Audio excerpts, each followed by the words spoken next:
귀한 예배 오신 여러분 진심으로 환영하고 축복합니다. 또 부득이해서 영상으로 예배 드리시는 분들도 환영하고 축복합니다. 우리 옆 사람과 인사합시다. 잘 오셨습니다. 예배 승리합시다. 하나님은 영이시니 예배하는 자가 성령과 진리로 예배할지니라 하셨습니다. 이제 여러분 모두를 성부와 성자와 성령의 이름으로 진심으로 예배 초대합니다. 다 같이 신앙고백 하심으로 주일 예배 시작하겠습니다. 전능하사 천지를 만드신 하나님 아버지를 내가 믿사오며 그 외아들 우리 주 예수 그리스도를 믿사오니 이는 성령으로 잉태하사 동정녀 마리아에게 나시고 본디오 빌라도에게 고난을 받으사 십자가에 못 박혀 죽으시고 장사한 지 사흘 만에 죽은 자 가운데서 다시 살아나시며 하늘에 오르사 전능하신 하나님 우편에 앉아 계시다가 저리로서 산자와 중자를 심판하려 오시리라. 성령을 믿사오며 거룩한 공예와 성도가 서로 교통하는 것과 죄를 사하여 주시는 것과 몸이 다시 사는 것과 영원히 사는 것을 믿사옵나이다. 아멘. 자리에 앉으시고 찬송가 34장을 부르시겠습니다.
이 시간에 정연희 권사님 우리를 대신해서 기도하시겠습니다. 다 같이 기도하겠습니다.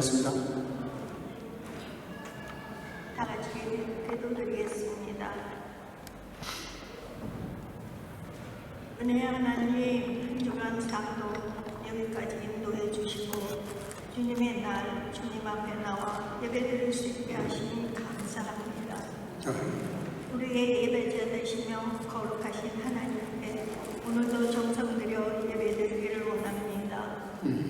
우리의 삶의 중심 속에 늘 십자가만 우뚝서게 하시며 성령의 열매 맺는 자로 말씀을 지켜나가는 자들로 세워주시옵소서. 하나님의 말씀과 예언의 성취가 지금 시대의 표적으로 여러 가지 사건들을 통해 나타나고 있습니다. 그 있는 자는 성령께서 하시는 말씀을 들으라 하셨습니다. 하나님의 선택을 받은 이스라엘이 이방인의 수가 차기까지 더러는 제 갈 길을 갔지만 이제 그 수가 다 차가고 있는 이때에 이스라엘이 주께 돌아오는 역사가 나타나도록 저들에게 긍휼과 자비를 베풀어 주시옵소서. 그리하여 주님 재림의 날이 다가옴을 깨닫고 속히 돌아오는 이스라엘 백성들과 우리 모두가 되게 하옵소서. 우리 목사님 사역하심에 하나님의 지혜를 얻게 하시고 성령의 기쁨이 넘치게 하옵소서. 하나님의 시각교회에 쓰임받게 하시고 반드시 속히 되어질 일을 전하시어 능력의 목자로 세워주시옵소서. 말씀을 전하실 때 진리의 빛을 비추시어 양과 목자가 한 마음 되게 하여 주시옵소서. 오늘 말씀을 전하는 자와 듣는 자 모두가 주님의 보혈을 의지하여 주님 강림하실 때 모두 들림받는 영광된 자로 설 수 있도록 성령 하나님 도와주시옵소서. 유초동부와 청소년부와 청년부의 모든 성도들이 진리와 성령으로 거룩한 예배드리게 하시고 성가대의 찬양과 예배를 돕는 감투소의 모든 자들이 기쁜 마음으로 섬기며 예배드림을 받아주시옵소서. 오늘도 말씀을 통해 찾아오시고 임재하시는 주님을 만나 뵈었고 신랑 되신 예수님을 소망하며 금과 기름을 준비한 지혜로운 신부가 되어 거룩한 소망을 품고 말씀 따라 살아가는 중에 그리스도의 장성한 분량에 이르도록 성령 하나님 도와주시옵소서. 우리를 죄에서 구원하신 예수님 이름 받들어 기도드렸습니다. 아멘.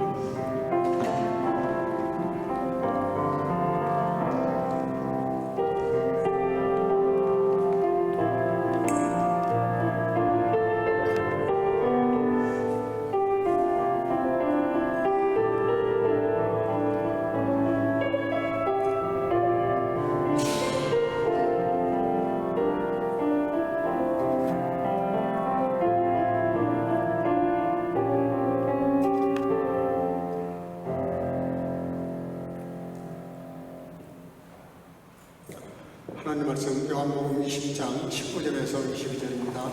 우리 천천히 한 목소리로 읽도록 하겠습니다. 다 같이 19절 봅니다. 이날 곧 안식 후 첫날 저녁 때에 제자들이 유대인들을 두려워하여 모인 곳의 문들을 닫았더니 예수께서 오사 가운데 서서 가라사대 너희에게 평강이 있을지어다. 이 말씀을 하시고 손과 옆구리를 보이시니 제자들이 주를 보고 기뻐하더라. 예수께서 또 가라사대 너희에게 평강이 있을지어다. 아버지께서 나를 보내신 것 같이 나도 너희를 보내노라. 이 말씀을 하시고 저희를 향하여 숨을 내쉬며 가라사대 성령을 받으라. 아멘. 자리에 앉으시고 성가대의 찬양을 통해서 영광을 드리겠습니다.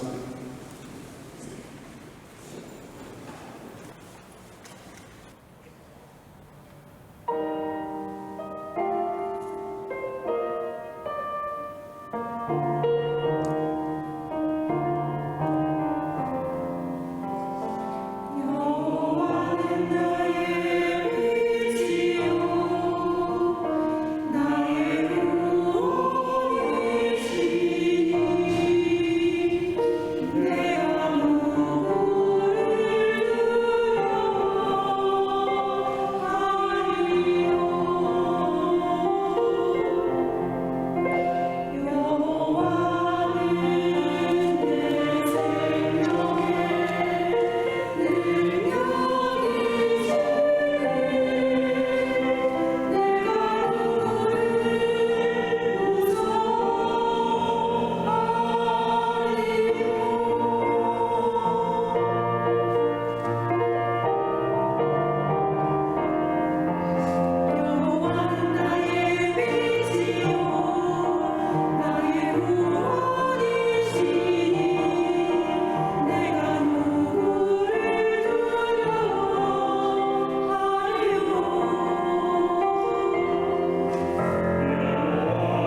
아멘. 귀한 찬양 감사합니다.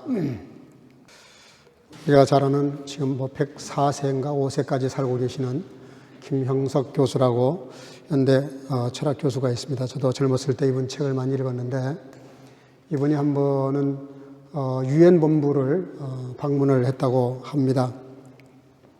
세계 평화를 위해서 일하는 곳이니까 어떤 곳인가. 그래서 마치 그날 안전보장이사회가 모인다 그래서 방청석에 앉아가지고 10분 전에 들어가 있었는데 시간이 됐는데도 시작할 생각을 안 하더래요. 1시간이 지나서 겨우 시작이 됐다고 합니다. 이게 국제회의가 맞나? 국제 대표들이 모이는 시간을 이렇게 안 지킬 수가 있나? 그랬는데 또 더 충격을 받은 것은 각 나라 대표들이 나와가지고 여러 가지 주장하는 연설을 할 때는 열변을 토하는데 듣는 사람들이 별로 없더래요. 다들 장난치고 있고 옆 사람과 이야기하고 있고 도무지 그 연설하는 사람 말을 듣지를 않는데 또 연설하는 사람도 내려와서 방청석에 앉으니까 불과 5분도 앉아있지 않고 그냥 나가버리더래. 한마디로 무슨 이런 이게 세계 평화를 도모한다는 사람들 모임이 맞나? 이 사람들 믿어도 되나? 너무 실망을 했다는 거예요. 그날 저녁 초대를 받은 한 시골에 있는 가정집을 방문하게 됐는데 그런저런 얘기하다가 그분이 정성스럽게 준비한 저녁을 먹으면서 먹기 전에 그분이 기도를 하시더래요. 근데 그 기도가 너무 진지한 거예요. 우리나라를 포함해서 전 세계에 힘들고 어려운 사람들, 먹지 못하는 사람들, 가난한 사람들 위해서 기도하면서 지금도 전쟁 중에 있는 나라들 전쟁이 속히 끝나게 해달라고 간절한 마음으로 기도를 하는데 이 교수님이 눈물이 막 나더라는 거예요. 기도를 하는데. 그러면서 그분이 깨달은 것이 세계 평화라는 게 유엔 본부가 있어서 이게 평화가 유지되는 것이 아니라 이렇게 이름 모를 사람들이 시골 저 총구석에서 식사를 하기 전에 간절한 마음으로 기도하는 이런 사람들의 기도들이 모아져서 세계 평화가 유지가 된다라는 그런 깨달음을 얻었다고 합니다. 우리가 인생을 살아가면서 이 평화라고 하는 문제는 너무너무 중요한 겁니다. 아무리 모든 걸 갖췄어도 마음의 평화를 잃으면 병나죠. 뼈가 녹습니다. 그래서 잠언에도 우리들의 마음의 영혼에 문제가 생기면 뼈가 녹는다는 말씀이 나와요. 사사기에 가서 보면요. 6장 24절인데요. 한번 읽어보겠습니다. 시작. 기드온이 여호와를 위하여 거기서 제단을 쌓고 그것을 여호와 샬롬이라 하였더라. 이 구약에 나타나는 샬롬이라는 단어인데요. 이게 무슨 얘기냐면 지금 미디안이 10만 대군이 쳐들어왔는데 그 기드온을 세워서 하나님의 사람으로 이렇게 사용하시려고 그러는데 기드온은 너무 겁쟁이였어요. 농사를 해가지고 추수해가지고 타작을 할 때 그거를 미디안이나 블레셋 사람들이 보면 그거를 빼앗아갈까봐 숨어서 타작할 만큼 겁쟁이였습니다. 근데 하나님 뭐라 그러시냐면 너는 대장부다. 너는 정말 용감한 사람이다. 용사다. 이렇게 격려를 하시면서 그런데 이제 사사기 기드온은 확신이 없는 거예요. 그러니까 하나님을 의심해가지고 별걸 다 시험을 합니다. 그래가지고 자기가 지정한 장소만 자고 난 다음에 이렇게 서리가 오지 않게 해달라고 그러고 또 거기만 오게 해달라고 그러고 별별 걸 가지고 하나님을 이렇게 시험을 해요. 그런데 그 기드온이 하나님 앞에 제단을 쌓고 난 다음에 이런 고백을 합니다. 오늘 읽었는데요. 기드온이 여호와를 위하여 거기서 제단을 쌓고 그것을 위해 여호와 살림으로 하였더라. 제사를 드리고 나서 비로소 하나님께 제사를 드리고 나서 비로소 마음이 안돈이 됐는지 거기다가 여호와 샬롬이라 여호와는 평화이시다. 이게 무슨 얘기냐면 너무 불안했어요. 자기도 불안하고 가정도 불안하고 나라도 불안하고 온통 두려운 거예요. 근데 하나님께 제사를 드리고 나서 마음에 평안이 오니까 여호와 샬롬 그런 말을 했어요. 지금도 이스라엘 사람들은 이 단어를 그대로 씁니다. 여호와 자만 빼고 그냥 샬롬 하고 인사하면 그 뜻이에요. 여호와는 평화이시다. 그래서 드디어 그 기드온의 마음이 안돈이 된 거예요. 마음이 안정이 됐어요. 그리고 전쟁을 했는데 미디안 10만과 싸워서 기드온 300명 용사 잘 아시잖아요. 2만 명이 왔는데 다 돌려보내고 그리고 300명 데리고 항아리에 횃불을 집어넣고 나중에 여호와를 위하라, 기드온을 위하라 그러면서 항아리를 박살을 냈더니 그 안에서 횃불이 쫙 이렇게 얼마나 멋있었겠어요. 횃불이 쫙 해가지고 3대로 나눠가지고 미디안을 공격을 했는데 이게 대승을 거둡니다. 이스라엘은 피해를 보지 않고 대승을 거두어요. 이게 평화의 신비라고 하는 겁니다. 평화라는 힘이 얼마나 강한지. 한국의 뭐 대통령이 그런 말 한 적이 있어요. 저기 먼 곳에 파견 나가 있는 군대를 방문해가지고 그때 한 말이 제 기억에 아직도 남아있어요. 대통령의 임무는 전쟁을 하는 것이 아니라 대통령의 임무는 통수권자로서 군대를 잘 통솔해서 전쟁해서 이기는 것이 아니라 전쟁 자체가 일어나지 않도록 방어하는 자다. 너무 인상적인 말을 하더라고요. 그렇죠. 평화라는 게 얼마나 중요한지 모릅니다. 일단 평화가 깨지면 개인적으로 깨지든 가정이 깨지든 교회가 깨지든 나라가 깨지든 평화가 무너지는 순간 세상은 카오스가 되는 거죠. 두렵고 떨리고 불안하면 아무것도 할 수가 없어요. 20세기에 인류가 싸운 100년 동안의 전쟁사를 영국에서 발행한 책이 있습니다. 거기 보면 이런 전쟁 보고가 있는데요. 2차 세계대전 후에도 100여 국에서 130건의 군사 충돌이 있었는데 3,500만 명이 전쟁으로 죽었다는 거예요. 그리고 1차 세계대전에서 약 1,000만 명이 죽습니다. 2차 대전, 6.25 남침, 월남전, 걸프전, 이 전쟁을 통해서 약 5천만 명이 죽습니다. 평화가 깨져서 전쟁이 일어나면 완전 초토화가 됩니다. 지금 보시잖아요. 이스라엘과 하마스 전쟁, 우크라이나와 러시아 전쟁. 지금 아무것도 모르고 위에 명령 받아서 전장에 안 나갈 수가 없으니까 억지로 나갔는데 지금 현재 우크라이나 러시아 전쟁만 해도 젊은이 20만 명 넘게 죽었어요. 말이 20만 명이지요. 어마어마한 숫자가 지금 죽고 있는데 세계는 이제 침묵하고 있어요. 얼마나 많은 사람들이 젊은 사람들이 그것도. 전쟁이란 건 그렇게 비참한 겁니다. 그래서 이 평화라고 하는 단어, 아시아에서는 이 평화라는 단어를 한문으로 썼는데 평화라는 글자를 풀어보면 평자는 심장이 두 개가 이렇게 나란히 있어요.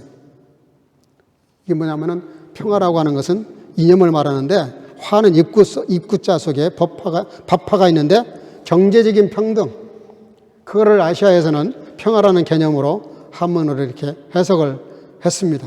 다시 말하면 공동체가 이렇게 서로 공평하게 이렇게 평화를 만드는 거, 화목하는 거, 그거를 평화라 그렇게 이해를 했어요. 성경은 한마디로 말합니다. 여호와 샬롬. 평화는 위로부터 온다는 뜻입니다. 세상에는 평화가 없다는 거예요. 아무리 우리가 평화하려고 하지만 이게 되지 않는다는 거예요. 위에서 내려오는 평화가 아니고는 진정한 평화가 아니라고 말씀하십니다. 그래서 구약 레위기 7장 11절에서 18절 내용을 보면요. 화목제사에 대한 말씀이 나오는데 5대 제사가 있죠. 속죄제, 속건제, 소제, 번제, 그리고 화목제가 있는데 그 앞에 있는 네 제사는 엄격하게 규정이 되어 있어요. 근데 그 네 가지 제사하고 화목제사는 완전히 달라요. 화목제사는 어떻게 다르냐면 첫째는 그 세라밈이라고 하는 단어를 쓰는데요. 완전하다 라는 뜻을 가진 샤람에서 파생을 했는데 이게 무슨 얘기냐면 하나님과 관계가 좋아진다 그런 뜻이에요. 좋아진 관계가 유지된다 그런 뜻입니다. 근데 이 화목제사를 드릴 때 보니까 제사 제물을 잡을 때요. 다른 거는 다 성막 안에서 잡았어요. 근데 이 화목제는 성막 문 밖에서 잡았습니다. 이게 몇 가지 뜻이 있는데 공개적으로 하는 거예요. 그리고 성막 안에 들어오기 전에 그렇잖아요.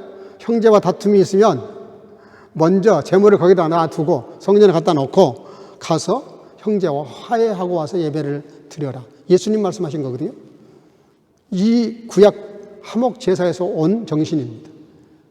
그러니까 화목은 공개적이어야 되고, 그리고 하나님께 나오기 전에 뭐가 불화가 있다면 먼저 풀고 와서 제사를 드려야 하나님이 그 제사를 받으신다. 그렇게 말씀하시고요. 두 번째는 화목 제사는 제물이 다양해요. 번제는 반드시 흠이 없는 양이어야 돼. 근데 화목 제사는 수소뿐 아니라 암소나 암염소 다 돼요. 이게 무슨 얘기냐면 화목을 위해서는 다양성을 인정하라는 거예요. 뭘 갖다 드려도 좋으니 그 제물에 너무 구애받지 말고 그렇게 화목할 수 있는 형편사정 따라서 다양성을 인정하고, 세 번째는 그 제사를 드린 다음에 다른 제사는요 그렇게 할 수가 없는데, 화목 제사는 드리고 나면 제사장뿐만 아니라 모든 거기 참석한 사람들이 그 음식을 나눠 먹을 수 있었어요.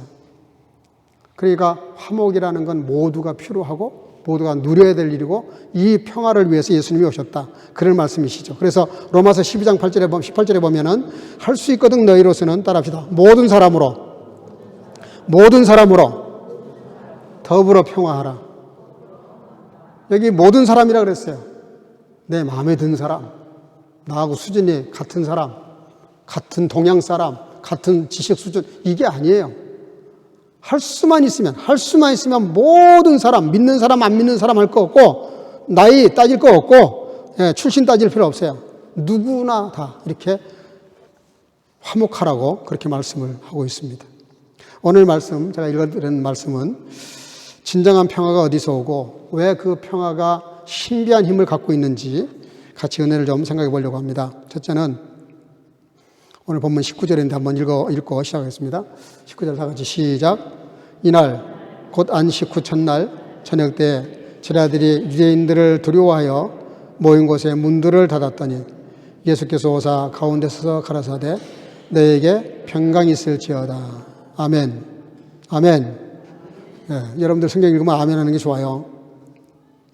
여러분들 납득하기 어려운 평화를 말씀하셨어요. 지금 3일 전에 예수님 돌아가셨다니까. 십자가에서 얼마나 비참하게 돌아가셨어요. 얼마나 분위기가 험악했어요. 얼마나 분위기가 험상궂었으면 다 도망갈 것 같겠어요. 거기 있다가 괜히 불통 튀면 우리도 죽는다 그래서 제자들이 다 도망갔습니다. 요한 하나 빼고는 다 도망갔어요.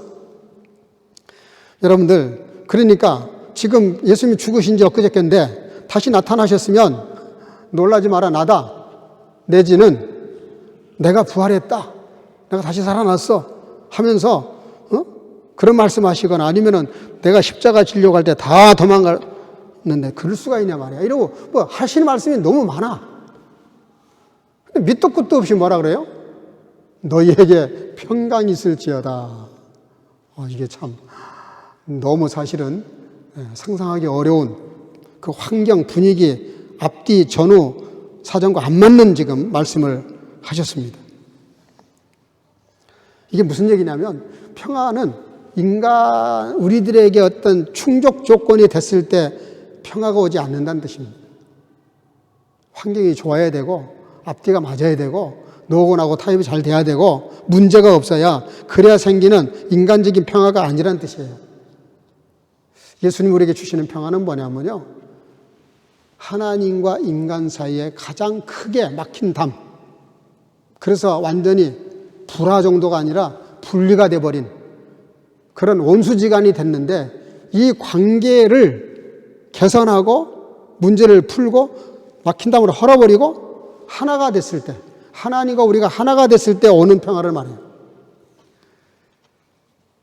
여러분들이 사람과 관계도 그렇잖아요. 누군가가 불편한 사람이 있어. 근데 화해가 안 돼. 이 해결을 못 해.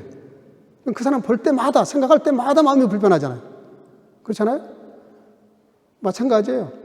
인간에게 가장 큰 문제는 하나님과의 불화예요. 근데 예수님께서 그 막힌 담을 자기 육체로 허셨다, 헐어버렸다. 그래서 하나님과 우리가 하나 되게 해서 만들어준 평강. 그러니까 십자가 지시고 죽으셨으니까 저희들에게 오셔서 너희들에게 평강이 있을지어다. 이게 무슨 뜻이에요?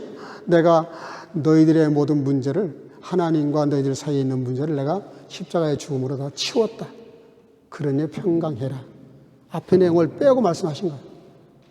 여러분, 하나님과 나와의 관계에서 예수님으로 말미암아 용서받은 평화가 있기를 주 이름으로 축복합니다.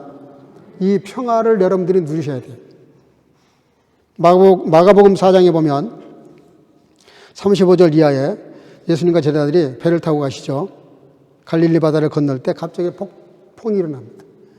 막 폭풍이 부는데 배는 작고 배가 흔들리면서 물이 막 들어오는데 물이 거의 가득 차게 될 지경이 됐어요. 그때 이렇게 기록하고 있습니다. 마가복음 4장 38절 39절 다 같이 읽어볼까요? 시작. 예수께서는 고문에서 베개를 베시고 주무시더니 제자들이 깨우며 가로되 선생이여 우리의 죽게 된 것을 돌아보지 아니하시나이까 하니 예수께서 깨어 바람을 꾸짖으시며 바다더러 이르시되 잠잠하라 고요하라 하시니 바람이 그치고 아주 잔잔하여지더라. 아멘. 여기 우리가 다 죽게 되는데 안 돌아보십니까? 예수님 주무시고 계시니까 그걸 깨웠어요. 여러분, 폭풍이 일어나서 배에 물이 들어와서 지금 침몰 상태인데 예수님이 주무신 그 여유가 뭘까요? 예수님은 다 아세요. 모든 자연이 내가 만든 것들이고 내가 명령 한마디면 얼마든지 설령 침몰이 된다고 해도 얼마든지 건져낼 수 있어요. 그런데 제자들은 그걸 모르니까 우리가 죽게 됐는데 안 돌아보십니까? 안 돌아보는 것 같으죠, 지금. 왜냐하면 막 그렇게 폭풍이 불고 계속 물이 들어오고 배는 점점 가라앉고 예수님은 주무시고 계시니까 당연히 이대로 가면 침몰하는 거죠. 근데 우리 주님은 다 생각이 있으시다고. 예? 다 알고 계세요, 어떻게 될지를. 그 나중에 뭐라 그러세요? 바다야 잠잠하라. 한마디 하니까 바다가 그냥 고요해집니다. 그리고 제자들을 꾸짖죠. 이 믿음이 없는 자들아 그랬어요. 믿음이 없는 자들아. 예수님이 그 배에 타고 계시는데조차도 못 믿는 거예요. 그러니 우리 마음에 기도해서 주의 영이 내 속에 안 거하시면 우리가 얼마나 매일 걱정, 근심, 두려움으로 살겠어요. 여러분들 마음속에 주님이 늘 함께 하시길 주 이름으로 축복합니다. 그래야 마음에 평안이 있어요. 왜냐하면 요한복음 14장 27절인데요. 제가 읽을게요. 평안을 너에게 끼치노니 곧 나의 평안을 너에게 주노라. 내가 너에게 주는 것은 세상이 주는 것과 같지 않다. 세상이 주는 평화하고 달라요. 여러분들이 그리스도의 평강을 마음속에 꼭 유지하셔야 됩니다. 이 그리스도의 평강을 감지를 못하면 아무리 세상에 평안해도 평안할 수가 없어요.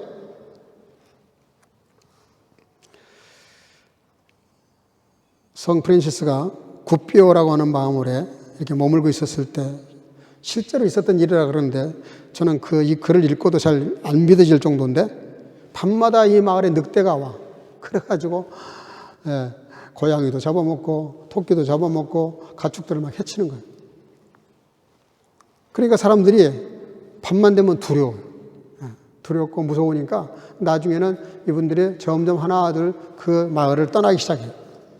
프란시스가 그 상황이 너무 안타까워서 결단을 합니다. 내가 늑대를 만나겠다. 그러니까 사람들이 다 말려요. 괜히 늑대한테 물려주지 마시고 쓸데없는 생각하지 마시고 피하시라고, 그렇게 하지 말라고. 그랬더니 프란시스가 그렇게 말합니다. 아니라고. 내가 이 늑대를 만나서 단판을 짓겠다. 밤에 늑대가 나타날 때쯤 돼가지고 마을 입구로 나갑니다. 그때 많은 사람들이 따라오다가 중간에 다 스톱하고 더 이상 못 따라와요. 두려우니까. 근데 딱 친구 하나가 따라옵니다. 그럼 이제 마을 입구에 딱 버티고 서 있는데 드디어 늑대가 나타났어요. 늑대가 두 사람이 보이니까 쏜살같이 이 물어 뜯으려고 지금 달려옵니다. 그때 프란시스가 이렇게 앞에서 십자가를 이렇게 딱 걷어요. 그때 갑자기 늑대가 멈추는 거예요. 멈추더니 성 프란시스가 이렇게 얘기했답니다. 형제 늑대여, 내게 와라. 그리고 주님의 이름으로 명하노니 물지 마. 그럼 말도 안 되는 얘기를 했어요. 그때 정말 이 늑대가 어슬렁 오더니 자기 앞에 무릎을 탁 꿇더래, 늑대가. 예, 저도 지금 설명하지만 그게 정말 가능할까? 그런 생각하면서 지금 저도 합니다. 무릎을 꿇더래요. 그래서 프란시스가 그렇게 약속을 했답니다. 늑대야, 오늘 밤부터 너에게 각 집집마다 돌아가면서 너가 먹을 수 있는 음식을 마당 앞에 내놓을 테니까 그냥 그것만 먹고 동물이나 사람을 해치지 말고 우리 서로 평화하자. 그러니까 이 늑대가 고개를 끄덕끄덕 하더래. 예. 어떻게 그걸 알아들었는지 끄덕끄덕 하더래. 그래서 그날 저녁부터 집 앞에다가 돌아가면서 순번제로 이렇게 음식을 갖다 놨대요. 그 늑대가 2년 동안이나 그 마을에 와서 그 동네 사람들이 주는 음식을 먹고 전혀 해치지 않고 누구도 해치지 않고 2년 살다가 죽었답니다. 이 만화 같은 얘기인데요. 역사 기록에 실화로 기록되어 있어요. 여러분, 저는 말씀을 그렇게 드렸지만 충분히 가능합니다. 죽은 자도 살리시는 주님이신데 주님의 능력이 함께 하시면 왜 그런 역사가 안 나타나겠어요? 여러분들 늑대하고도 하나님의 이름으로 예수 그리스도의 이름으로 평화가 가능하다는 얘기를 하는 거예요. 그것이 평화의 신비 중에 하나입니다. 오늘 본문 26절인데요. 같이 한번 읽어보겠습니다. 시작. 여드레를 지나서 제자들이 다시 집 안에 있을 때 도마도 함께 있고 문들이 닫혔는데 예수께서 오사 가라사대 안에 서서 가라사대 너에게 평강이 있을지어다 하시고, 여기 또다시 두 번째 너에게 평강이 있을지어다 26절의 말씀을 하십니다. 이 말씀은 조금 전에 제가 말씀을 드렸어요. 여러분들 잘 아시는 대로 인간의 모든 평화는, 영혼의 평화가 깨진 것은 죄 문제입니다. 그거는 제가 좀 전에 예수님을 말씀드리면서 소개했기 때문에 간단히 그냥 넘어가는데요. 이사야 11장 1절에 이런 말씀이 있어요. 이새 줄기에서 한 싹이 나며 그 풀에서 한 가지가 나서 결실할 것이요. 또 11장 7절 8절 제가 읽을게요. 곰이 함께 먹을 것, 암소와 곰이 함께 먹으며 그들이 새끼와 함께 엎드리며 사자가 소처럼 풀을 먹을 것이며 젖 먹는 아이가 독사의 구멍에서 장난하며 젖된 어린아이가 독사의 굴에 손을 넣을 것이라. 예수 그리스도가 이 땅에 오셔서 천년왕국이 이루어지면 어떤 일이 벌어지기 시작하냐면 독사와 어린아이가 독사의 굴에 손을 집어넣는데 독사가 손을 물지 않는다는 거예요. 어린아이의 손을. 짐승들끼리도 이 천적이라는 게 있거든요. 그런데 그게 없어진다는 거예요. 서로가 같이 어울려서 평화로운 세계를 만든다는 거예요. 그게 어떻게 가능할까요? 예수 그리스도께서 평화의 왕이시기 때문에 그래서 그게 가능하다고 말합니다. 내가 언젠가도 한번 말씀드렸는데요. 피카소가 그린 그림 중에 어항 속에 새가 이렇게 날아가는 거예요. 물속에서. 물속에서 새가 어떻게 날아가겠어요? 그 피카소는 그 그림을 그릴 때 그런 마음으로 그렸다 그래요. 평화가 있다면, 마음의 평화만 있다면 새가 물속도 날아갈 수 있다. 무슨 뜻입니까? 뭐든지 가능하다, 그런 뜻입니다. 여러분, 인간으로는 불가능한데요. 주님으로서는 가능합니다. 우리는 아무리 평화하려고 해도 이 평화가 유지를 못해요. 이루어지지도 어렵지만. 세계 유엔기구가 그렇게 많이 노력을 하고 국가 지도자들이 모여서 머리를 맞대고 고민하면서 세계 평화를 얘기하지만 평화를 위해서 뭘 해요? 전쟁을 해요. 로마식 평화라 그러죠. 팍스 로마나. 힘을 가지고 상대방을 제압해서 평정을 해버리는 거예요. 그것을 세상 평화라고 말합니다. 그건 평화가 아니죠.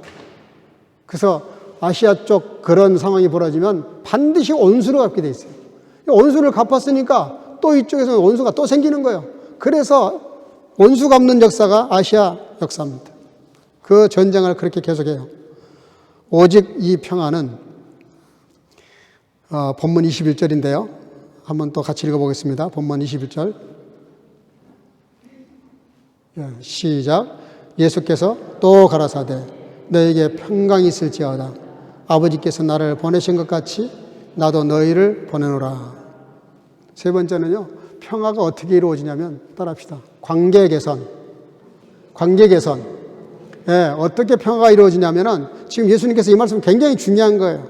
또 가라사대 또 예수님의 평강을 말씀하실 수밖에 없어요. 그 왜냐면은 그렇게 하고 나서 뭐라 하냐면 아버지께서 나를 보내신 것처럼 나도 너희를 보낸다. 이거는요, 누가 누군가를 위해서 누군가를 보낸다는 거는 관계가 회복이 안 되면 불가능한 겁니다. 근데 예수님이 지금 이 제자들에게 찾아오셔서 말씀하신 이 말씀 앞에 무슨 일이 있었어요? 예수님은 십자가 지셨고 제자들은 도망간 것밖에 없어요. 이 말씀하시기 전에 그 사이에 제자들하고 예수님하고 화해했다, 용서하셨다 이런 거 없어요. 그냥 예수님 십자가 지셨고 제자들은 다 도망가 버렸고 한 제자는 예수님을 부인하고 저주하고 관계가 깨진 거죠. 아직 회복됐다는 말이 없어요. 근데 예수님께서 그 과정을 다 생략하십니다. 그리고 뭐라고 말씀하시냐면 너에게 평강이 있을지어다. 생각해봐요. 나를 불편하게 했고 나를 배신하고 도망가 버린 사람들을 용서한다는 게 쉽지 않아요. 그 섭섭한 마음을 씻어낸다는 게 쉽지 않아요. 뭐 절차가 필요하겠지. 만나서 막 이렇게 저렇게 해명하고 설명하고 이해하고 또 이해를 돕고 이래가지고 밥이라도 같이 먹고 뭐 이러면서 화해해도 될까 말까 한데 아무런 그런 거 없이 불편한 관계인데 모든 관계를 다 생략하고 뭐라 그러세요? 너에게 평강이 있을지어다. 나하고 별로 안 좋은, 사이가 안 좋은 사람이 평하고 두 다리에 뻗고 자는 거 보면 사람들 마음이 속상할 수도 있어요. 지는 나를 갖다 속상하게 해놓고 지는 두 다리에 뻗고 자네? 이러면 사람이 섭섭할 수 있는 거거든요. 그렇잖아요? 그런데 예수님과 제자들 사이에 지금 뭔가 이렇게 화목됐다는 그런 과정이 없는데 뭐라고 말씀하시냐면 너에게 평강이 있을지어다. 너희가 비록 나를 섭섭하게 했지만 나를 배신했지만 너에게 평강이 있을지어다. 그리고 뭐라 그래요? 내가 아버지께서 나를 보내서 여기까지 와서 이 일을 한 것처럼 나도 너희를 세상에 보낸다. 이게 뭐예요? 사명을 주시는 거예요. 관계가 회복됐다는 뜻입니다. 평화가 돼서 오냐면 관계 회복에서 이루어져요. 관계 회복. 여러분들의 인간관계에서도 마찬가지예요. 관계 회복이 어려울 때는 그 가운데 딱 예수님을 모셔야 됩니다. 예수님을 불러오지 않으면 관계 회복이 쉽지 않아요. 네 번째는 본문 22절 23절인데요. 같이 한번 읽어보겠습니다. 시작. 이 말씀을 하시고 저희를 향하여서 숨을 내쉬며 가라사대 성령을 받으라. 너희가 네 죄든지 사면 사하여질 것이요 네 죄든지 그대로 두면 그대로 있으리라 하시니라. 아멘. 따라합시다. 성령을 통해 이루어지는 평화. 여러분들 네 번째는요, 이 평화가 언제 이루어지냐면 성령께서 역사하셔야 됩니다. 갈라디아서 5장에 보면은 성령의 9가지 열매가 있거든요. 그 속에 평화가 있어요. 평화, 화평. 성령이 임하면요, 마음의 화평이 이루어져요. 왜냐하면 불편했던 모든 것들을 성령님께서 다 제거하시거든요. 그 불편한 관계들을 다 연결해 주시는 분이 성령이시거든요.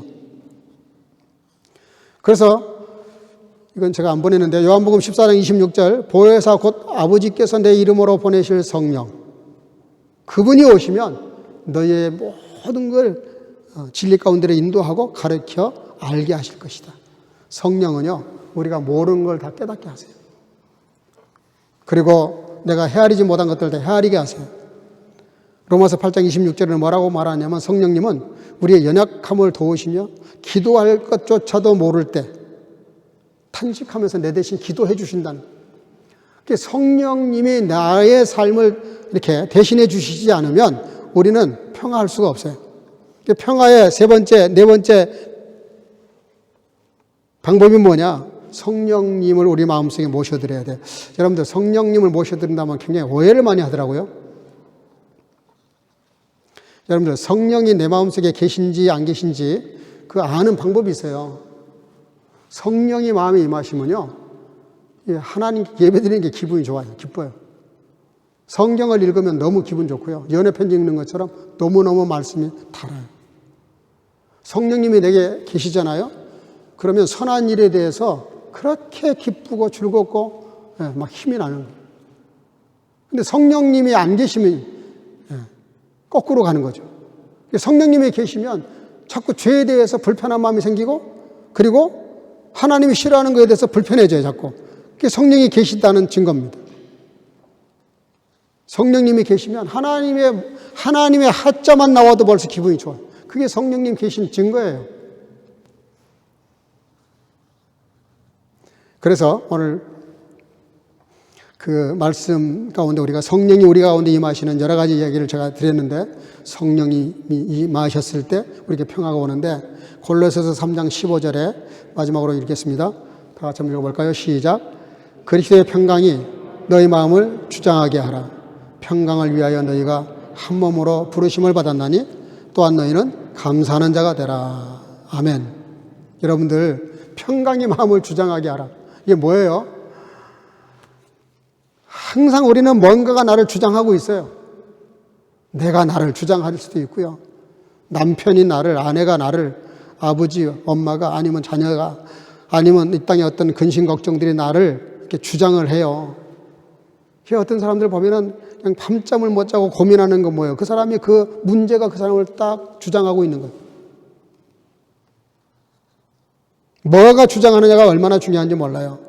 근데 그리스도의 평강, 제가 병원에 뭐 신방을 가거나 어떤 가정을 가거나 어떤 시험을 보거나 어떤 기도해달라는 사람이 있으면은 거의 90% 제가 빼지 않고 넣는 내용이 있어요.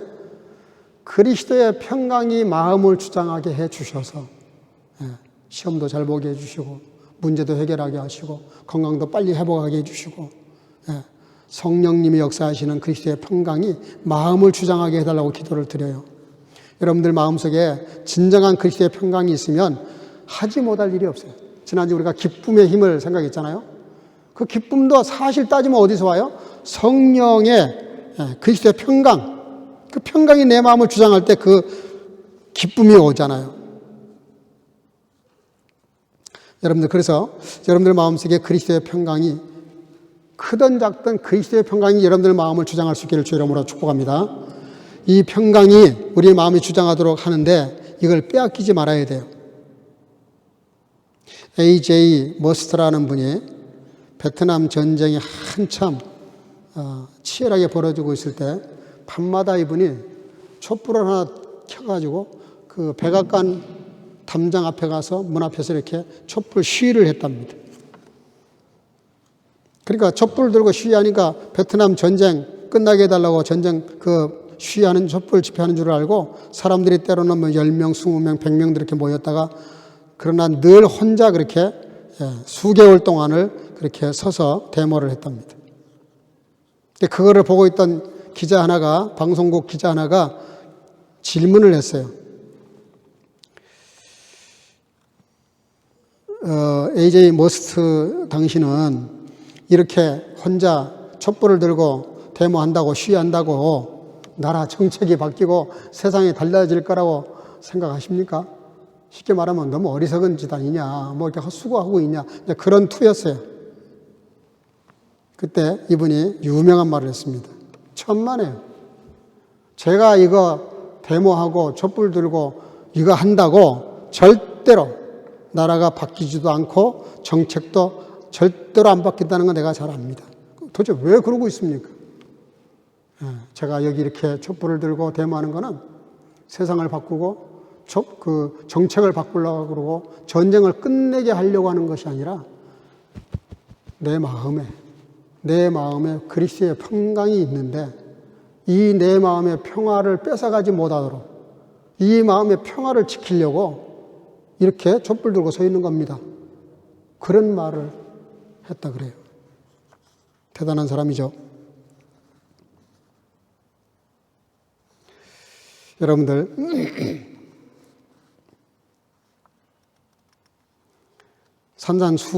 산상복음에 마태복음 5장에 보면 심령이 가난한 자, 애통한 자, 온유한 자, 마음에 청결한 자 다 복이 있다 그랬어요.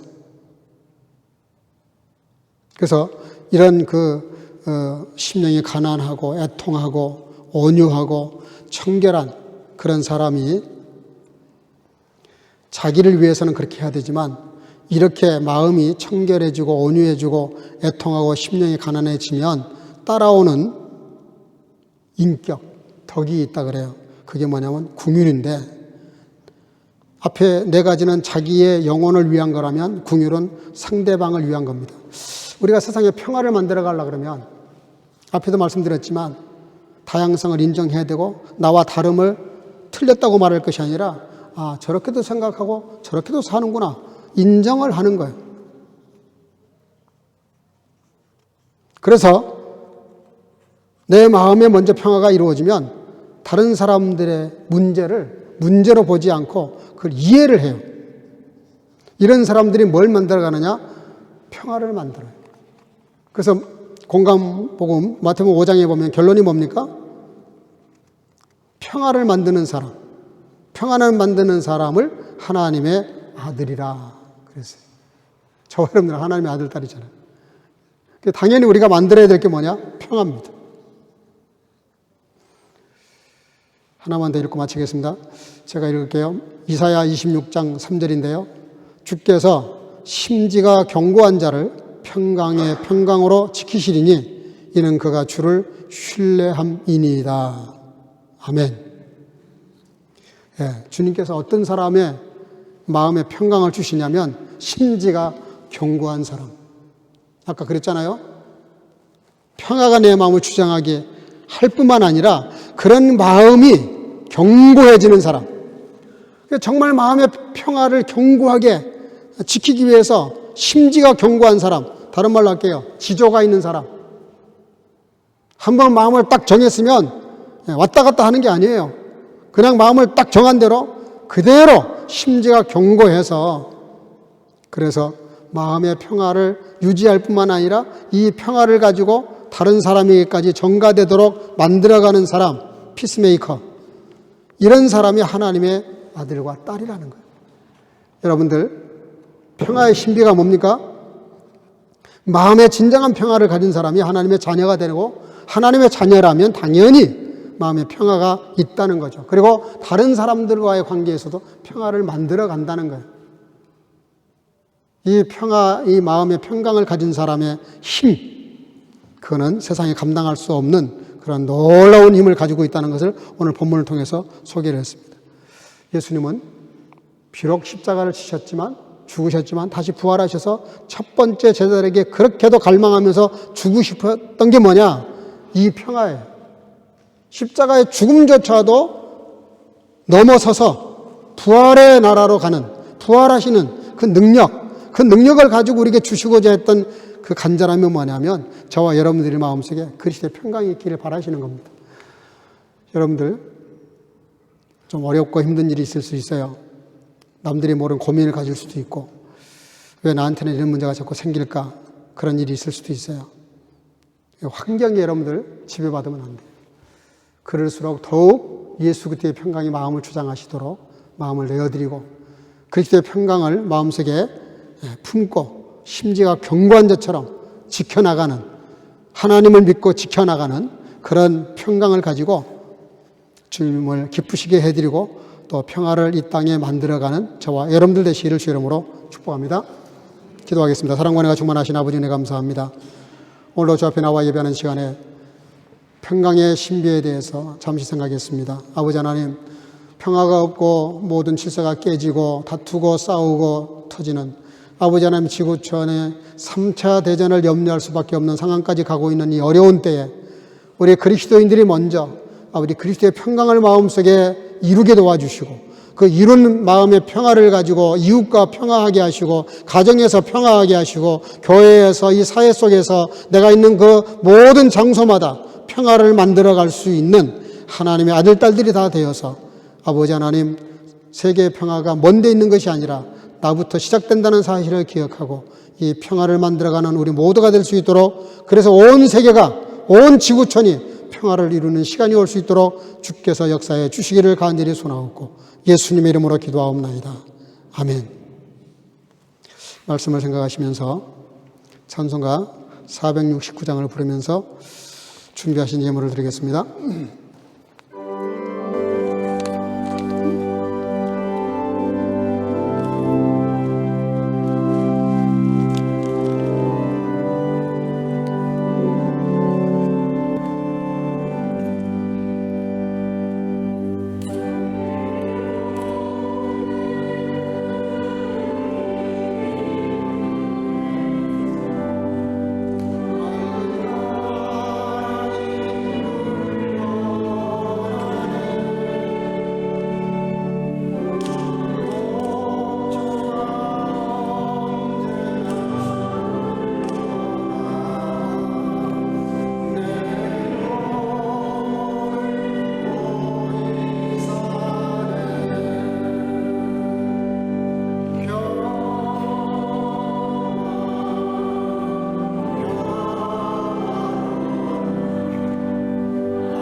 아버지 감사합니다. 오늘도 주 앞에 나와 예배하는 시간에 공수로 보이지 말라고 말씀하신 주님, 우리가 받은 은혜가 억만가지고 헤아릴 수 없지만 주님께 기억하고 주님께 돌리는 것이 너무 적어서 늘 죄송한데, 오늘도 그럼에도 불구하고 이 모든 세계 우주 만물의 생명까지도 주님께로부터 왔음을 고백하는 마음으로, 또 그 은혜에 감사하는 마음으로 11조를 드리고, 범사에 헤아려 이것이 범사한 일이 아니라 하나님의 깊은 섭리와 내 가운데 이루어지는 줄을 믿고 고백하는 마음으로 감사의 예물을 드리고, 아버지 하나님, 내가 누군가에 의해서 전도받고 구원받은 것을 감사하면서 나도 또한 다른 사람을 전도하고 선교하기 위해서 선교금을 드리는 귀한 자녀들 다 주님께서 말씀 약속하신 대로 축복해 주시고, 또 주령금을 드리는 사랑하는 주의 자녀들, 특별히 어린 생명들 기억해 주셔서 아버지 믿음으로 잘 자라서 부모의 자랑되고 하나님 나라에 크게 존귀하게 쓰임받는 귀한 자녀들로 축복해 주시기를 간절히 소원하옵고, 사람은 누가 어떤 제물을 어떻게 드렸는지 우리가 아버지 공개하지는 않지만, 그러나 우리의 중심을 보시는 그 하나님 앞에 아는 예물을 드리는 모든 성도들의 마음을 받으시고 그 중심도로 갚아주셔서 차고 넘치는 인생을 살 뿐만 아니라 많은 사람들을 부유하게 하고도 넘치는 삶을 살아가도록 축복해 주시며, 이 예물이 가득는 것마다 오병의 역사로 복음의 역사가 나타날 수 있도록 축복해 주실 줄로 믿사옵고, 예수님 이름으로 봉헌하고 축복하고 기도하옵나이다. 아멘. 몇 가지 안내 말씀을 좀 드리겠습니다. 지난주에 이렇게 제가 재정부로부터 보고를 받았는데, 우리 교회에서 이렇게 신앙생활을 하시다가 가신 성도님이신데, 지금 뭐 3, 4개월, 4, 5개월 지난 것 같아요. 근데 그 영상으로 이렇게 예배를 드리고 있다고 합니다. 사정 형편이 닿지 않아서. 그래서 11조를 보내오셨더라고요. 그러면서 늘 이 영상을 통해서 예배를 드리고, 또 자기 가족들도 영상으로 예배를 좀 드리게 돼서 너무 감사하다고. 오늘 우리 영상팀, 우리 경례 박수 한번 하겠어요. 너무 수고하십니다. 우리가 지금은 뭐 전도하거나 또 이렇게 교회로 안내하고 인도하고 또 은혜 나누는 방법이 영상인 것 같아요. 그래서 그런 그 메시지를 받았습니다. 너무나 감사하고요. 오늘 예배 마치면 저 뒤에 간식이 준비되어 있습니다. 같이 나누시면서 저쪽에 가셔서 교제하시고 여기서 하셔도 좋습니다. 그 11월 12월 행사를 다 좀 기억하시기를 바라고요. 다음 주일은 특별히 1년 동안 우리를 인도하시고 축복하시고 보호하시고 인도하신 축복하신 그 은혜에 감사해서 추수감사주일로 지킵니다. 그 추수감사주일 지킬 때 감사의 예물을 드릴 때 우리 초등부에서 참 좋은 거라고 있더라고요. 어린아이들이 2주 전부터 매일 감사일기, 2가지씩 감사일기를 쓴다 그래요. 그래서 그거를 추수감사절 때 우리 합동예배 드리면서 아이들이 발표할 시간이 있다고 합니다. 너무나 감사한 일이고 정말 교육을 잘하고 있는 겁니다. 우리 어른들은 꼭 그렇게 쓰지 않는다 하더라도 헤아려서 그 감사하실 때 형식적으로 하지 마시고 진심을 담아서 진정성 있는 그런 감사의 예물을 드릴 수 있기를 바랍니다. 24일은 각 부서 결산하시고 25년 사업계획과 예산서를 제출하실 때 장부까지 제출하셔서 감사를 받아주시기를 바랍니다. 그리고 12월 첫째 주 1일입니다. 이 자리에서 오전 10시 반에 그 연합예배가 있고요. 우리 본예배는 오후 4시에 이대로 합니다. 성가대원들 좀 그때 헌신해 주시기를 바랍니다. 중식은 교회에서 제공하도록 하겠습니다. 그리고 12월 두 번째 주 예산재직회 성탄절 예배, 그리고 29일 날 청지기 임명, 그리고 31일 날 송구영신 예배를 드릴 예정인데 방법은 나중에 말씀을 드리겠습니다. 다음 주는 추수감사주일 드리고 나서 이렇게 잔치를 하게 되는데, 이번에는 봉사부에서 준비를 하겠다고 합니다. 그래서 짜장밥하고 카레라이스 이렇게 준비를 해서 따뜻한 걸로 이렇게 하는데, 그렇게 하는 이유가 있어요. 더 좋은 걸 하고 싶은데 지금 저쪽 교육관이나 여기서 음식을 먹고 냄새가 나면 안 돼요. 특히 마늘 냄새가 나면 안 됩니다. 그래서 김치도 우리가 생략을 합니다. 그래서 봉사부에서 이렇게 준비하니까 여러분들은 과일을 좀 이렇게 지난번에 우리 집사님이 그렇게 잘 해가지고 오셨던데, 그렇게 비슷하게 좀 과일을 좀 가져오도 되고 디저트를 좀 가져오시면 더 좋겠습니다. 그래서 쿠폰도 좋고 여러 디저트들을 다양하게 좀 자유롭게 공개하고 싶으신 대로 자유롭게 가져와서 음식을 좀 나누시기를 바랍니다. 특별히 부탁을 드리는 것은 요즘 보니까 벌써 업다클 노제들이 추워서 굉장히 어려움을 겪고 있더라고요. 다리 밑에 가보면. 그래서 다음 주에는 이 앞에다가 여러분들이 한 가정당 아니면 개인도 좋아요. 과일 종류 중에서 제일 좋은 거를 골라서, 그리고 야채도 좋아요. 야채도 제일 좋은 거 골라서 흠없는 걸로 갖다가 이 앞에다가 진열해 놓으시면 맞추고 난 다음에 수거해서 가능한 모든 것을 업다클 노제들에게 좀 나누어지도록 하겠습니다. 좀 정성껏 가져다가 상징적으로 갖다 놓으시기를 바랍니다. 주중에 도움 필요한 분들은 시간 구애받지 마시고 저에게 연락 주시기를 바랍니다. 우리 옆 사람과 인사 나누겠습니다. 평화의 신비를 누리며 삽시다. 주의 이름으로 사랑하고 축복합니다.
Friede sei mit euch. Die Gnade unseres Herrn Jesus Christus und die Liebe Gottes und die Gemeinschaft des Heiligen Geistes sei mit euch allen. 아멘. 평강이 있을지어다. 이제는 우리 구주 예수 그리스도의 놀라우신 은혜와 아버지 하나님의 극진하신 사랑하심과 성령의 교통으로 충만케 하시니 지구촌 곳곳에서 전쟁과 다툼과 불화와 싸움이 난무한 평화 없는 시대 속에 오직 위로부터 내려오는 평화, 예수 그리스도의 평강으로 살아가기를 마음속에 결단하고 돌아가는 여기 모인 모든 성교가족과 주의 지체들과 영상으로 예배드리는 모든 주의 자녀들 머리머리마다 이제로부터 영원토록 항상 함께 있을지어다. 아멘.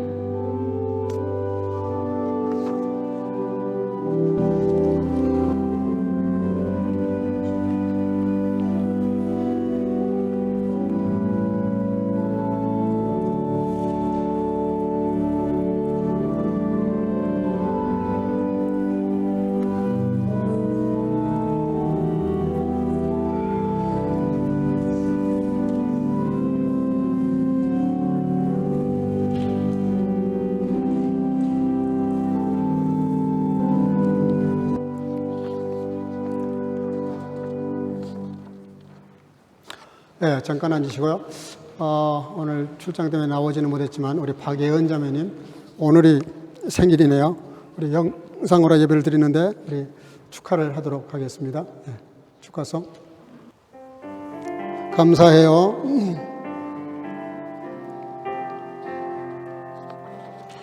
감사해요. 하나님께서 당신을 보내시 당신을 통해 일하시는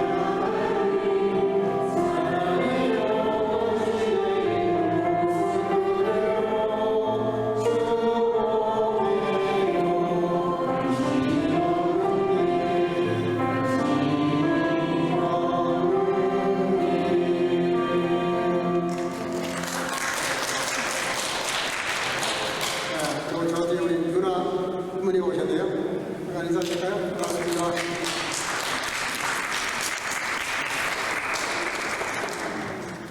다시 한번 좀 부탁을 드리는데 3시 45분까지는 다 오셔야 됩니다.